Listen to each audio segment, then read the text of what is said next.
مسلمان کو دن اور رات میں بار بار دعا مانگنے اور دعا کرنے کا موقع ملتا ہے، لیکن کئی بندے وہ دعا کے جو ضروری اجزاء ہیں ان سے واقف نہیں۔ جس طرح نماز میں کچھ چیزیں فرض ہیں، واجب ہیں، سنتیں ہیں، وضو میں کوئی چیزیں فرض، واجب، سنت ہیں، مستحب ہیں، تو وہ فرض اور ضروری چیزیں پوری ہوں تو وہ چیز مکمل ہو جاتی ہے، مقبول ہوتی ہے، اگر نہ ہو تو وہ ناقص رہ جاتی ہے۔ اسی طرح دعا میں بھی چند چیزیں جو ہے بڑی ضروری ہیں، وہ ہر دعا میں ہونی چاہیے، تبھی وہ مقبولیت کے درجے میں وہ پہنچتی ہے۔ ان میں سے کچھ چیزیں میں بیان کر دیتا ہوں، کچھ چیزیں پھر ہو جائیں۔ پہلی بات تو اس میں یہ ہے کہ بندہ جو ہے وہ جو دعا مانگنا چاہتا ہے وہ جس ہستی سے مانگنا چاہتا ہے اس سے رابطہ اس کا قائم ہونا۔ اگر اس کا تعلق ہی نہیں قائم تو پھر وہ کس سے مانگ رہا ہے؟ سوال پھر یہ پیدا ہوتا ہے کہ وہ کس سے پھر مانگ رہا ہے، تو وہ تعلق کیسے قائم ہوگا؟ وہ اس طرح قائم ہوگا کہ وہ اپنے ذہن میں یہ تازہ کرے کہ اللہ جل مجدہ میرے ساتھ ہے، اللہ پاک مجھے دیکھ رہا ہے، اللہ پاک سن رہا ہے۔ یہ کرنے سے اس کا تعلق جو ہے وہ اللہ پاک سے قائم ہو جاتا ہے، جس کو حضوری کہہ لیں، ایک تعلق، ایک رابطہ جڑ گیا، دل کی حضوری اس میں آ گئی۔ اب نبی علیہ السلام نے فرمایا کہ غافل دل کی دعا اللہ پاک نہیں قبول کرتا۔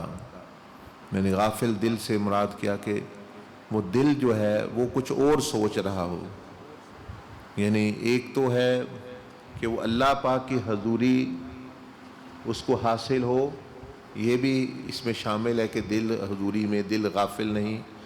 دوسرا، کئی دفعہ بندے زبانی کلامی مانگ ربنا آتینا فی الدنیا حسنہ وفی، لیکن وہ یہ سوچ ہی نہیں ہوتے کیا کہہ رہے ہیں، اس سے وہ غافل ہے۔ ربنا ظلمنا انفسنا وان لم تغفر لنا وترحمنا، وہ طوطے کی طرح پڑھ رہے ہوتے ہیں، جو پڑھ رہے ہیں اس سے وہ غافل ہیں، وہ کیا پڑھ رہے ہیں اس کا کوئی پتہ نہیں۔ تو آپ علیہ السلام فرمایا جو بندہ یعنی قلب لاہن، یعنی دل جس کا غافل ہے، اس کی دعا، تو دل کے غفلت دو طرح ہوتی ہے، ایک تو اللہ پاک کی نسبت کہ وہ اللہ پاک کو بھولا ہوا ہے، اللہ پاک مجھے دیکھ رہا ہے، سن رہا ہے، میرے ساتھ ہے، اس کو خیال نہیں ہوتا۔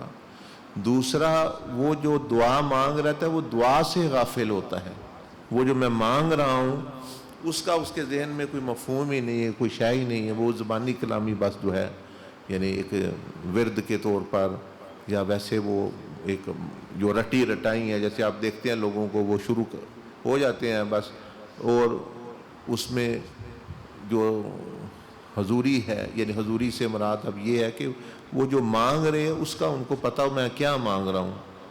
اگر وہ ربنا ظلمنا انفسنا پڑھ رہے ہیں تو ان کو پتہ ہم کیا کہہ رہے ہیں، ربنا آتینا فی الدنیا کہہ رہے ہیں، پتہ ہو ہم کیا کہہ رہے ہیں، ربی جعلنی مقیم الصلاۃ وہ کہہ رہے ہوں تو ان کو پتہ ہو۔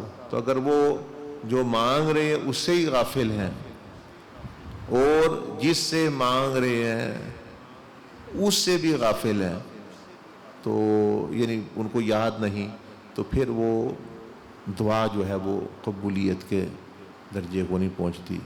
تو پہلا نقطہ دعا میں یہ ہے کہ وہ جس ہستی سے مانگ رہے ہیں اس سے تعلق پیدا کریں، اور جو مانگ رہے ہیں اس سے جو ہے نا۔ تیسری چیز یہ ہے کہ جس طرح کی وہ دعا، جو چیز بھی مانگ رہے ہیں اس کی مناسبت سے اللہ جل مجدہ کو وہ پکارے۔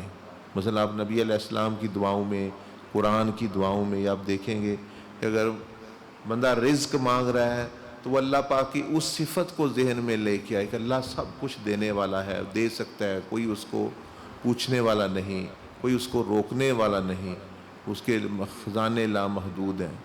اگر اولاد مانگ رہا ہے تو وہ اس نسبت سے، اگر عزت مانگ رہا ہے تو اللہ کی صفت معز کو سوچے کہ اللہ کیسے عزت دیتا ہے، وہ کسی چیز کا محتاج نہیں۔ اگر وہ گناہوں کی معافی مانگ رہا ہے تو اللہ کی صفت عفو، معاف کرنے والی صفت کو سامنے رکھے۔ یعنی جو وہ مانگ رہا ہے اس کے متعلقہ صفت الہی اس کے ذہن میں آئے کہ وہ ذات، اس میں یہ خوبی ہے، یہ صفت ہے، وہ دے سکتا ہے، اس سے پھر جو ہے وہ اس کو اللہ تو یہ دعا میں جو ہے وہ اپنا ہوتا ہے۔ جیسے سورۃ فاتحہ ہے، یہ کہتے ہیں کہ یہ دعاؤں کی سردار ہے۔ کیوں؟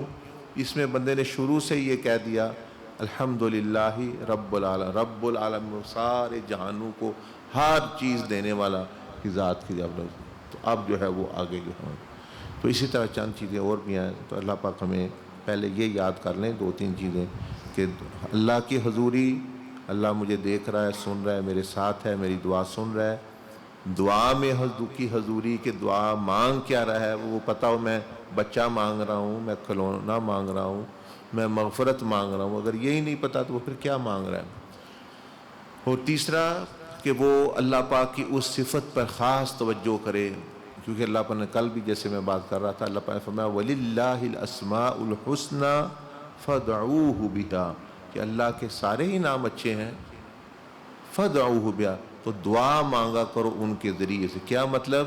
کہ وہ نام کہ جو آپ مانگ رہے ہیں اس کے مناسب ہے، وہ صفت، اس کو بیان کرو، اس کو پڑھو، اس کو ذہن میں لاؤ، اس پر یقین رکھو، اور اس کے استغاثہ اس کے ذریعے وسیلے سے مانگو، تو پھر جو ہے وہ زیادہ ہو۔ اسی طرح چند چیزیں اور بھی ہیں، وہ بھی ہم انشاءاللہ آہستہ آہستہ سیکھیں گے، لیکن یہ کیونکہ روزمرہ کی چیز ہے، روز بندے مانگنے تو یہ کم از کم یہ پتہ ہوا۔ اللہ پاک مجھے بھی آپ کو توفیق عطا فرمائے۔ سبحان اللہ بحمدہ، سبحانک اللہم بحمدک، نشہد ان لا الہ الا انت، نستغفرک ونتوب الیک۔